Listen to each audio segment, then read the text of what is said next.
नमस्कार, NDTV India देख रहे हैं आप। मैं हूं आपके साथ अंजीत। दिल्ली में कोरोना वायरस से संक्रमित 70 वर्षीय महिला की मौत हो गई। अधिकारियों ने शनिवार को बताया कि कोविड-19 के बढ़ते मामलों के बीच राष्ट्रीय राजधानी में हाल ही में इस संक्रमण से मौत का ये पहला मामला है। आधिकारिक आंकड़ों के अनुसार दिल्ली में कोविड-19 के एक्टिव मरीजों की संख्या 375 हो गई है। अब दिल्ली में कोरोना संक्रमण से पहली मौत हो गई है, लेकिन महिला को कई अन्य बीमारियां भी थीं। दरअसल अगर हम दिल्ली की बात करें तो कोविड संक्रमित की मौत हुई है। यहाँ पर कोविड संक्रमित महिला की मौत हुई है और जो उम्र बताई जा रही है वो 70 वर्षीय बताई जा रही है। 70 वर्षीय महिला की जान गई है। महिला को कई बीमारियां थीं, ऐसा डॉक्टर्स ने बताया। महिला का लेप्रोटॉमी ऑपरेशन हुआ था और ऑपरेशन के बाद आंतों से संबंधित बीमारी हुई थी। बाद में कोविड-19 भी हो गया। कोविड-19 के बाद कई बीमारियों की मार और कोविड की वजह से बताया जा रहा है कि मौत हो गई। और अगर हम दिल्ली की और बात करें तो कोविड संक्रमित की मौत के जो आंकड़े आए हैं वो आपके सामने है। देश में जो कुल एक्टिव केस हैं उनकी संख्या आपके सामने है 3,395। केरल में सबसे ज्यादा, केरल ऐसा राज्य है जहां पर सबसे ज्यादा है 1336, महाराष्ट्र में 467 है। इसके अलावा अगर हम देश की राजधानी दिल्ली की बात करें तो 375 कुल मामले हैं। और अब दिल्ली के बाद अगर गुजरात की बात करें तो 265 कुल एक्टिव मामले हैं। बात कर्नाटक की भी अगर करें तो 234 मामले हैं। पश्चिम बंगाल में भी 205 मामले हैं कोविड के कुल एक्टिव। तमिलनाडु में 185 हैं और सबसे बड़े राज्य उत्तर प्रदेश में फिलहाल थोड़ी राहत है क्योंकि यहाँ पर 117 मरीज हैं। तो सबसे जो कम है वो 117 हैं उत्तर प्रदेश में। दरअसल दिल्ली में कोविड-19 संक्रमित महिला की मौत पर दिल्ली के स्वास्थ्य मंत्री पंकज गुप्ता ने क्या कुछ कहा है वो भी आपको सुनाते हैं। कोरोना से एक पहली मौत हुई है 60 साल के महिलाओं की। तो मेरी जानकारी में 70 साल प्लस की है, आप कह रहे हैं 60 की है। उनको कुछ मल्टीपल प्रॉब्लम थी जिसकी जानकारी मैं भी लेने वाला हूँ। मे बी लंग्स की पहले की प्रॉब्लम थी तो वो कोरोना से ही एक्सपायर की हैं। ये एक बार नहीं, मतलब मैं इसको रिपोर्ट लेकर आपको बता पाऊंगा। और इसी पे बात करने के लिए डॉक्टर मोहसिन वली साहब जुड़ रहे हैं जो कि जनरल फिजिशियन हैं। साथ ही मेरे साथ डॉक्टर राजेश पारिक साहब जुड़ रहे हैं, निदेशक हैं जसलोक अस्पताल मुंबई का। आप दोनों का बहुत स्वागत है। पहला सवाल डॉक्टर पारिक, वजह क्या है जो मौतें हो रही हैं? क्या बहुत सारे लोग ये कह रहे हैं नहीं इतना ज़्यादा खतरनाक नहीं है, लेकिन कई राज्यों में हमने देखा कि मौत हो रही है। जी, तो पहले तो हमको ये समझना चाहिए कि अगर किसी को कोविड हो और मौत हो, ऐसे नहीं है कि वो जरूर कोविड के वजह से है। जैसे आपने पहले बताया कि जिस केस के बारे में आपने चर्चा की, उनको कई दूसरी बीमारियां भी थी। तो अभी ये हो सकता है कि जिनको कोमॉर्बिड कंडीशंस यानी दूसरी बीमारियां हैं, उनकी इम्यूनिटी कम है, तो उनकी मौत हो सकती है, लेकिन वो कोविड के वजह से हुई या कोविड था और दूसरे कोई वजह से हुई। देखिए, जब हमारी बड़ी सेकेंड वेव हुई थी तो दुनिया भर जब कोविड से मौत हो रही थी तो काफी बार लोग कह रहे थे कि ये हार्ट अटैक है।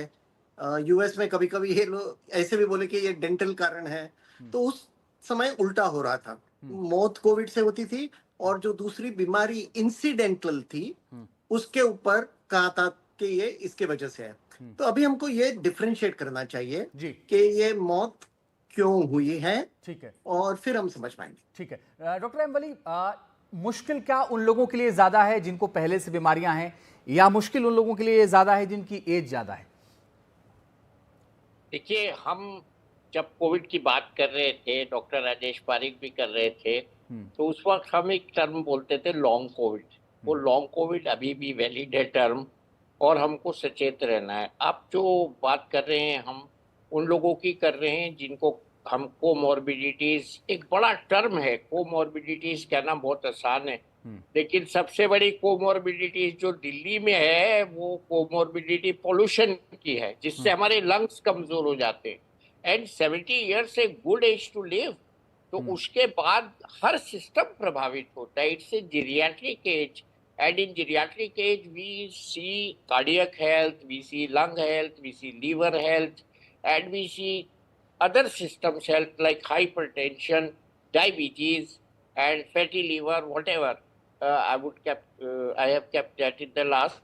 तो इसमें जो एक कॉम्पोजिट बीमारी की शक्ल होती है, और वो पेशेंट एक्सपोज हुई ऑपरेशन थिएटर में, मल्टीपल लोगों के संपर्क में आई, तो ये सब आपका जो प्रश्न है उसके उत्तर में ये सब फैक्टर्स हमको कंसिडर करने होते हैं। और ये कहना कि खाली कोविड की वजह से डेथ हुई, जो डॉक्टर पारिक ने बिल्कुल सही चित्रण किया कि इस वक्त उल्टा हो रहा है, तो कोविड में डेथ इस वाले वेरिएंट में है नहीं रिपोर्टेड, इसकी सीवियरिटी इतनी है नहीं अंजित जी कि वो डेथ कॉज कर सके, ये वायरस की पावर कम हो गई है, लेकिन कोमोर्बिडिटी वालों के लिए कम नहीं हुई है, ये समझिए, मतलब एक आम आदमी के लिए समझना है। तो हमको जब हम घर आते हैं तो मास्क लगा के आते हैं।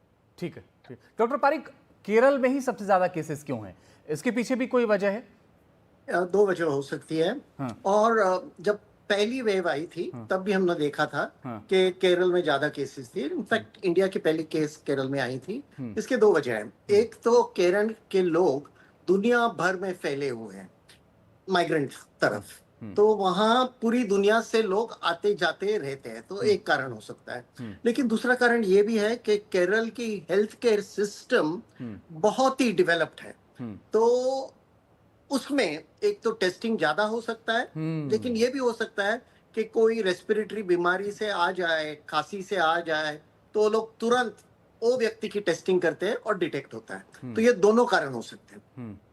ओके, डॉक्टर एबली, क्या यही वजह है कि जो बाकी राज्यों में हम कम दिखा रहे हैं कि भाई यहाँ पर जनसंख्या ज्यादा है मगर संख्या कम है, तो टेस्ट नहीं हो रहे हैं, इस वजह से कम है या कोई और वजह है? नहीं, टेस्टिंग से ही तादाद दिल्ली बढ़ रही है 1 by 1। तो पहले बीच में एक ऐसा फेज था, और हमने दिल्ली में देखा था, बॉम्बे में कितना हुआ वो नहीं पता, कि बहुत से लोगों को 1.5 महीना पहले, 7-8 वीक पहले ये इस टाइप की इलनेस हुई थी, जब लोग चाइना में दिखा रहे थे कि कोविड आ गया, कोविड आ गया। तो यहाँ भी आ रहा था अपर रेस्पिरेटरी ट्रैक्ट इन्फेक्शन और इन्फ्लुएंजा लाइक इलनेस, और हम उन दिनों में कोविड का टेस्ट नहीं करा रहे थे। लेकिन मैंने 1-2 समझदार पेशेंट्स का जब कराया, बहुत अच्छे जो अफोर्डेबल भी पेशेंट थे उनका आ गया बहुत, तो उस वक्त कुछ करना तो था नहीं, हमने उनको आइसोलेट कर दिया, और ऐसी कोई इंस्ट्रक्शंस भी नहीं थी कि हम रिपोर्ट करें। तो पिछले दिनों भी आ रहा था, अब आ रहा है, और मेरे रूम में एक चाइल्ड स्पेशलिस्ट भी बैठते हैं, शेयर करते हैं, उनके यहाँ भी बच्चे आ रहे थे जिनको यही upper respiratory illness, influenza like illness आ रही थी। तो हम यही सबसे कह रहे थे कि भाई अपने एल्डरली लोगों को इन्फ्लुएंजा और निमोनिया के टीके लगा लो, बच्चों का पूरा इम्यूनाइजेशन शेड्यूल चेक कर लो, जो टीके मिसिंग है वो लगवा लो।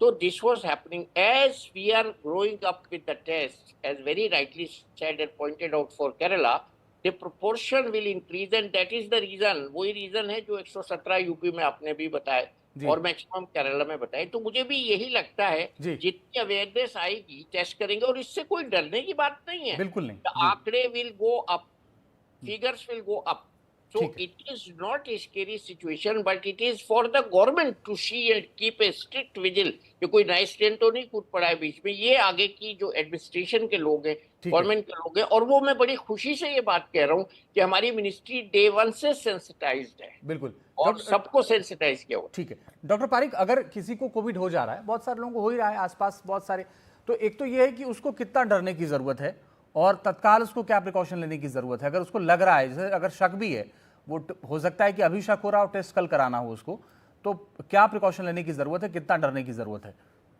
देखिए, डरने की कोई जरूरत नहीं है, लेकिन सावधान रहना तो बहुत ही जरूरी है। इस समय ये दो वेरिएंट्स जो सर्कुलेट हो रहे हैं, NB 1.8.1 और LF.7, ये बहुत ट्रांसमिसिबल है, यानी बहुत जल्दी फैल जाते हैं, लेकिन उतने सीवियर नहीं है। अभी डॉक्टर वली तो एकदम फ्रंट लाइन पे है, वो दिल्ली के प्रोमिनेंट प्रैक्टिशनर है, तो वो पेशेंट्स को डायरेक्टली देख रहे हैं, तो वो हमको ठीक तरह से बता सकेंगे। जैसे उन्होंने अभी बताया कि जब पेशेंट्स आ रहे हैं, उनका फ्रंट लाइन पे क्या सिनारियो है। दूसरी बात ये है कि ये ओमिक्रॉन वेरिएंट के ये दोनों सब टाइप्स है, और जो पहले हम सब लोग ने वैक्सीन लिए थे वो ओमिक्रॉन के भी वैक्सीन थे, तो वो ओमिक्रॉन को कवर कर रहे थे। तो जो लोग वैक्सीनेटेड है, तो उनका ये 2 वेरिएंट का वैक्सीनेशन ऑलरेडी हो गया है, तो डरने का कारण कोई नहीं है। ठीक है डॉक्टर वली, हमने पिछले दिनों देखा था कि दिल्ली में एक 20-22 साल के बच्चे की शायद मौत हो गई थी। बाद में हालांकि वो कहा गया कि कुछ दिक्कतें और थी, शुगर की बात कही गई थी, या तो दिक्कत तो ये है ना कि अगर कोई बीमारी है और एज कोई भी है, तो अगर इतना खतरा है तो फिर तो थोड़ी सी चिंता की बात तो है ही। मैं तो कहता हूँ बिल्कुल चिंता की बात है। हाँ। इसलिए है क्योंकि हमें और बीमारियों की तरफ से ध्यान नहीं हटाना चाहिए। फीवर आ रहा है तो सारे टेस्ट कराओ भाई, कोविड का भी करा लो। पिछले दिनों हम लोग जो टेस्ट कर रहे थे उसमें हम रेस्पिरेटरी बायोफायर कर रहे थे, उसमें कुछ कहीं इंक्लूडेड था कोविड, कहीं नहीं था। आपका सवाल बड़ा इंपॉर्टेंट है। कम उम्र के लोग आ जाएं इसकी चपेट में और उनको कोमोर्बिडिटीज न हो तो फिर हमें इन्वेस्टिगेट करना पड़ेगा। हमारे यहाँ एक और प्रॉब्लम है, पोस्टमार्टम नहीं होते, तो we do not know the exact cause of death in every case. ये बड़ा एक थोड़ा सा नेगेटिव सा पॉइंट है। और शायद ये इतनी बड़ी आबादी, इतने सारे लोगों की जनसंख्या, इतनी मौतें डेली होती हैं और कारणों से भी होती हैं, जैसे एक्सीडेंट्स है, ट्यूबरकुलोसिस है, और वायरल फीवर्स में भी कभी कभी बहुत सीवियर इन्फेक्शन हो जाता है। तो any virus has to mutate, number one, it is mutating, but other viruses में समटाइम्स कॉज। आपको याद होगा पिछले दिनों गुलियन बारे सिंड्रोम जो वायरस चल रहा था, उसमें मौतें हो रही थी, बड़े सारे प्रोग्राम भी हुए थे इस पे, बॉम्बे में भी हुए थे केसेस, यहाँ दिल्ली में भी हुए थे।